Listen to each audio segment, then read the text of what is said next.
Welcome to sister study scope. আজকে আমরা নিয়ে চলে এসেছি বাংলা ভাষা, রিটেন বাই স্বামী বিবেকানন্দ। স্বামী বিবেকানন্দ এই প্রবন্ধটি আমেরিকা থেকে লিখেছিলেন। কাকে উদ্দেশ্য করে? না, উদ্বোধন পত্রিকার সম্পাদককে উদ্দেশ্য করে এই প্রবন্ধটি রচনা করেন। এই প্রবন্ধটি পরে ভাববার কথা গ্রন্থে অ্যাড হয়েছিল।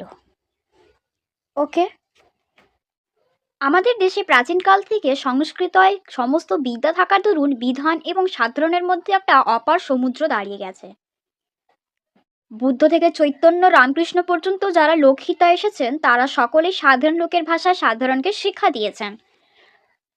কি বলছে না, আমাদের দেশে নাকি অনেক অনেক কাল আগে থেকেই সমস্ত আমরা যা শিখবো সব নাকি সংস্কৃততে শেখার একটা রীতি ছিল, একটা রেওয়াজ ছিল। তার ফলে কি হয়েছে, যারা জ্ঞানী এবং যারা কিছুই জানে না অর্থাৎ সাধারণ লোকেরা, তাদের মধ্যে যোগাযোগের একটা অপার সমুদ্র দাঁড়িয়ে গেছে, অনেকটা ব্যবধান রয়ে গেছে।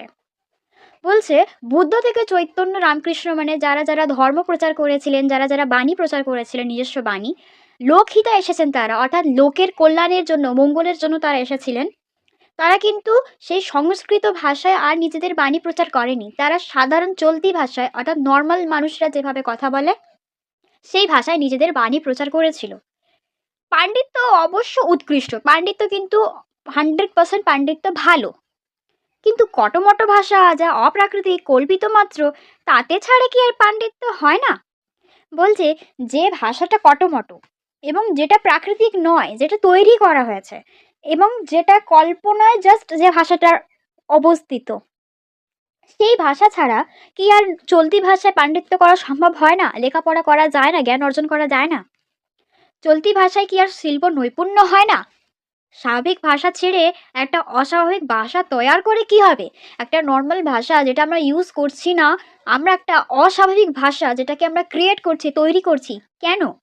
যে ভাষায় ঘরে কথা কও তাতেই তো সমস্ত পাণ্ডিত্য গবেষণা মনে মনে করো, তবে লেখবার বেলা ও একটা কি কিংভূত কিমাকার উপস্থিত করো।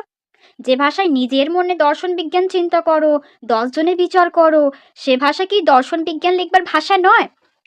স্বামীজি বলছেন যে আমরা যাই ভাবি না কেন, যাই গবেষণা করি, আমরা ভাববার সময় নিজেদের ভাষা, মাতৃভাষায় ভাবি। দ্যাট ইজ কল চলতি ভাষা। সে চলতি ভাষায় আমরা ভাবছি, কিন্তু যখন সেটা কাগজে নামাবার কথা হয়, তখন আমরা একটা অদ্ভুত টাইপের একটা ভাষা নিয়ে এসে সেটা লেখা স্টার্ট করে দিই। কেন? এই ভাষায় কি বিজ্ঞান দর্শন হয় না? দর্শন এগুলো চিন্তা করা যায় না? এই ভাষাতেই তো আমরা 10 জন মিলে এক জায়গায় হয়ে গল্প করি, 10 জায়গায় হয়ে একজন বিজ্ঞান হোক কিংবা দর্শন হোক, যাই হোক, মতামত আদান প্রদান করি। তো লিখবার সময় অন্য ভাষা কেন? যদি না হয় তো নিজের মনে এবং 5 জনে ও সকল তত্ত্ববিচার কেমন করে করো? আচ্ছা, যদি এটা উপযুক্ত ভাষা নয় লেখার জন্য, তাহলে কি করে আমরা একে অপরের সাথে কথা বলছি, নিজেদের মতামত আদান প্রদান করছি? স্বাভাবিক যে ভাষায় মনের ভাব আমরা প্রকাশ করি, যে ভাষায় ক্রোধ, দুঃখ, ভালোবাসা ইত্যাদি জানাই, তার যে উপযুক্ত ভাষা হতেই পারে না। সেই ভাব, সেই ভঙ্গি, সে সমস্ত ব্যবহার করে যেতে হবে। ও ভাষার যেমন জোর, যেমন অল্পের মধ্যে অনেক, তেমন যেদিকে ফেরাও সেদিকে ফেরে, তেমন কোনো তৈরি ভাষা কোনো কালে হবে না। অর্থাৎ স্বামীজি বলছেন যে যে ভাষায় আমরা কথা বলছি সেই ভাষাকে আমরা যেভাবে ব্যবহার করতে পারবো, তৈরি করা ভাষা, অপ্রাকৃতিক ভাষাকে আমরা সেভাবে ব্যবহার করতে পারবো না। তার মধ্যে ফ্লেক্সিবিলিটি থাকবে না, নমনীয়তা কিন্তু থাকবে না। আমরা যে ভাষায় কথা বলি তার স্টক কিন্তু অন্যান্য ভাষা যেগুলো শিখি তার চেয়ে অনেক বেশি। তো সেই ভাষা ছেড়ে আমরা কেন একটা অপ্রাকৃতিক ভাষাকে আমরা গ্রহণ করছি? ভাষাকে করতে হবে যেমন সাফ, ইস্পাত, মুচড়ে মুচড়ে যা ইচ্ছা করো, আবার যেই কে সেই। একচোটে পাথর কেটে দেয়, দাঁত পড়ে না। অর্থাৎ ভাষা এরকম হবে একটা ইস্পাতের মতো, একটা তলোয়ারের মতো, ইস্পাতের তৈরি একটা তলোয়ারের মতো, যে কিনা পাথর কাটতে পারে, কিন্তু তলোয়ারের দাঁত অর্থাৎ যে ধারটা, সেটা একদম ক্ষত না হয়, সেটা যেন যেইকে সেই থাকে। তো সেই রকমই আমাদের চলতি ভাষাও কিন্তু সেরকমই। আমাদের চলতি ভাষায় কিন্তু খুব গুণ আছে, আমরা সেটা ব্যবহার করলে তবেই বুঝতে পারবো। আমাদের ভাষা সংস্কৃত গদাই লস্করি চাল, ওই এক চাল নকল করে অস্বাভাবিক হয়ে যাচ্ছে। তাই হচ্ছে ভাষা হচ্ছে উন্নতির প্রধান উপায় লক্ষণ।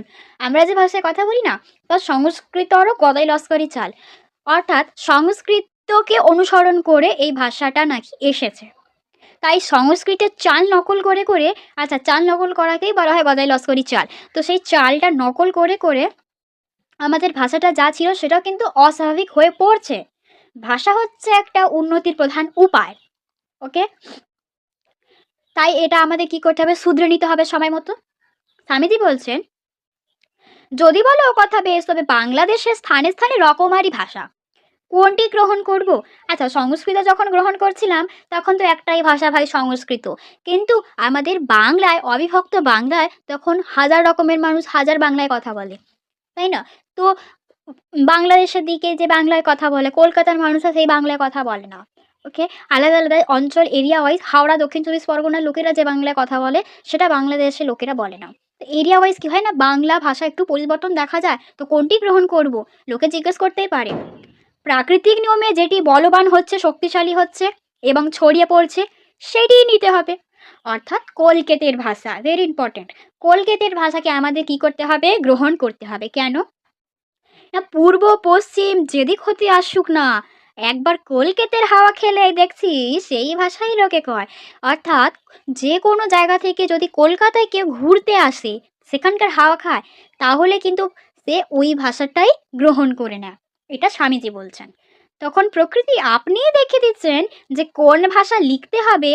যত রেল এবং গতাগতির সুবিধা হবে, তত পূর্ব পশ্চিমী ভেদ উঠে যাবে এবং চট্টগ্রাম হতে বৈদ্যনাথ পর্যন্ত ওই কলকেতের ভাষাই চলবে। বাংলাদেশে আছে চট্টগ্রাম এবং ঝাড়খণ্ডে আছে বৈদ্যনাথ। এতটা ডিস্টেন্স পেরিয়ে কিন্তু একটাই ভাষা চলবে, এই ভেদাভেদ মুছে যাবে। সেটা হচ্ছে কলকেতের ভাষা, অর্থাৎ কলকাতার ভাষা। কোন জেলার ভাষা সংস্কৃতের বেশি নিকট সে কথা হচ্ছে না, কোন ভাষা জিতছে সেইটি দেখো।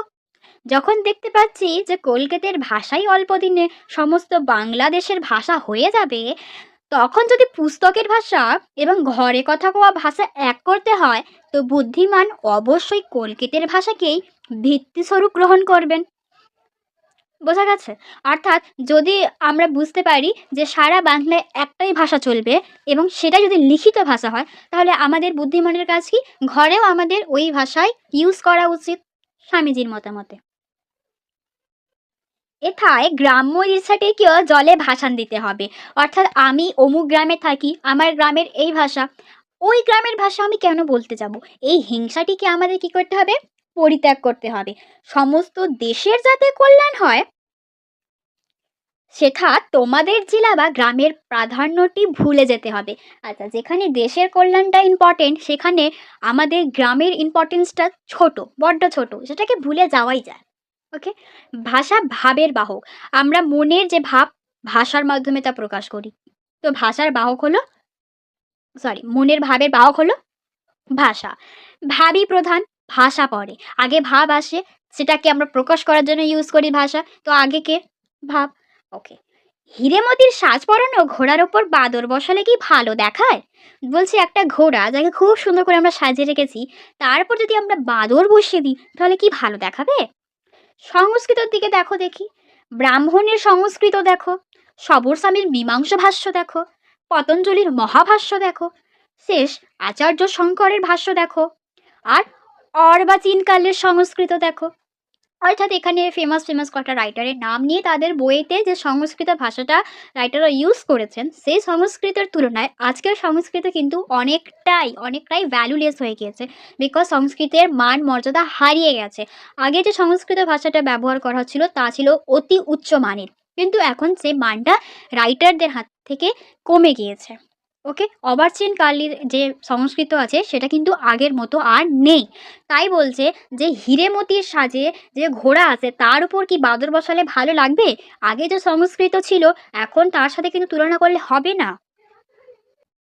এখনই বুঝতে পারবে যে যখন মানুষ বেঁচে থাকে তখন জ্যান্ত কথা কয়, আর মরে গেলে মরা ভাষা কয়। একটা ভালো এক্সাম্পল নিয়ে বোঝা যাক। যখন ল্যাটিন ভাষায় কথা বলা লোকেরা বেঁচে ছিল পৃথিবীতে, তখন তো কথাটা বলা হতো, ভাষাটা প্রয়োগ করা হতো। কিন্তু আজকের পৃথিবীতে ল্যাটিন ভাষায় কথা বলা একটিও মানুষ বেঁচে নেই।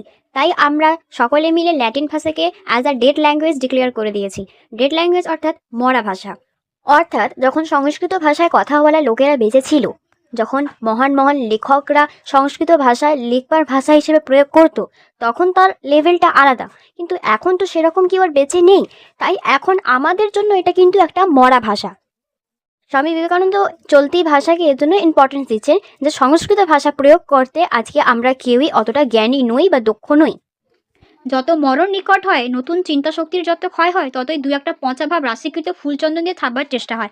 আমাদের বাংলা একটা রেওয়াজ আছে যে স্বামীজির মতে যে পচা জিনিসকে আমরা সরানোর জন্য, লুকানোর জন্য কি করি, তার মধ্যে ফুল চন্দন এক্সেট্রা এক্সেট্রা দিয়ে সুন্দর করে তাকে ঢেকে দেওয়ার চেষ্টা করি।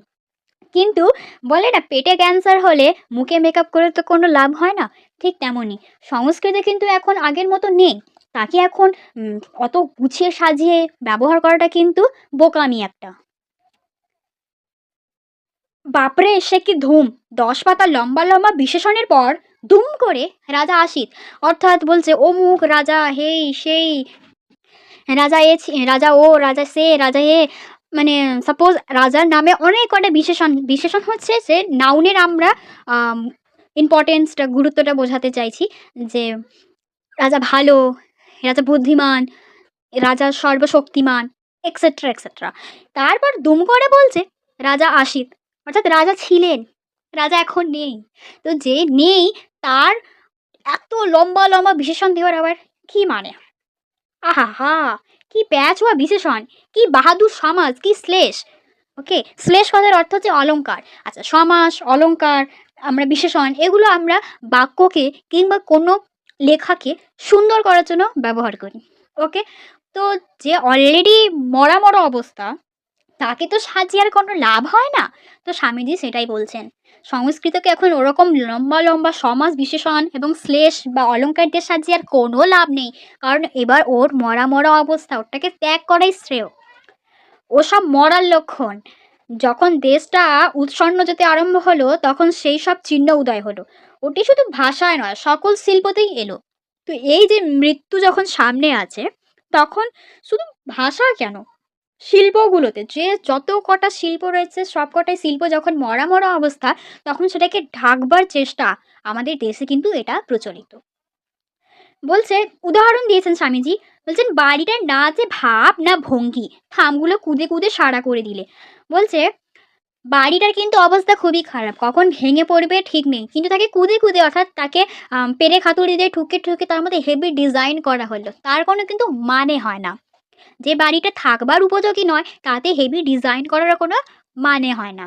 ওকে, গয়নাটা নাক পুড়ে ঘাড় পুড়ে ব্রহ্ম রাক্ষসী সাজে দিলে, কিন্তু সে গয়নার লতা পাতা চিত্র বিচিত্রের কি ধুম!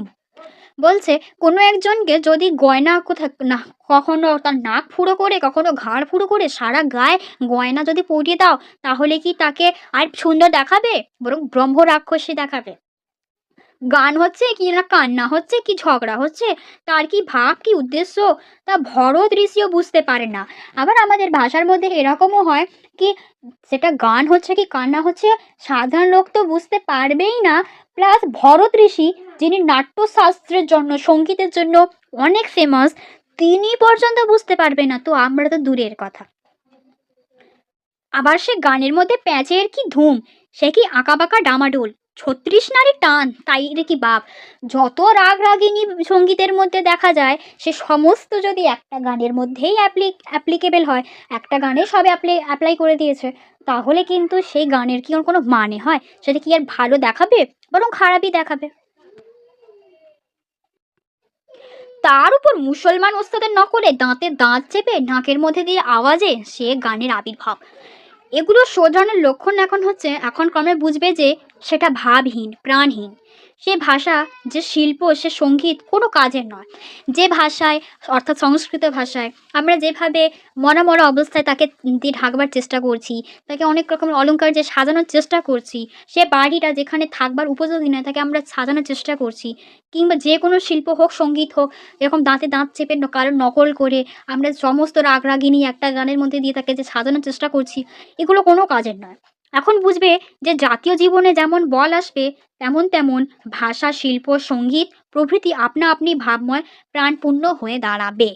যখন আমাদের দেশ দেশে কল্যাণ সাধন আমরা করতে চাইব, যখন আমরা একজোট হইব, তখন আমরা দেখব যে কি একই ভাষা, কি শিল্প, কি সঙ্গীত, এগুলো সব আপনি আপনি ভাবপূর্ণ হবে। ওকে, আমাদের কিছু করতে লাগবে না। দুটো চলিত কথায় যে ভাবরাশি আসবে, তা ২০০০ ছাদি বিশেষণেও নাই।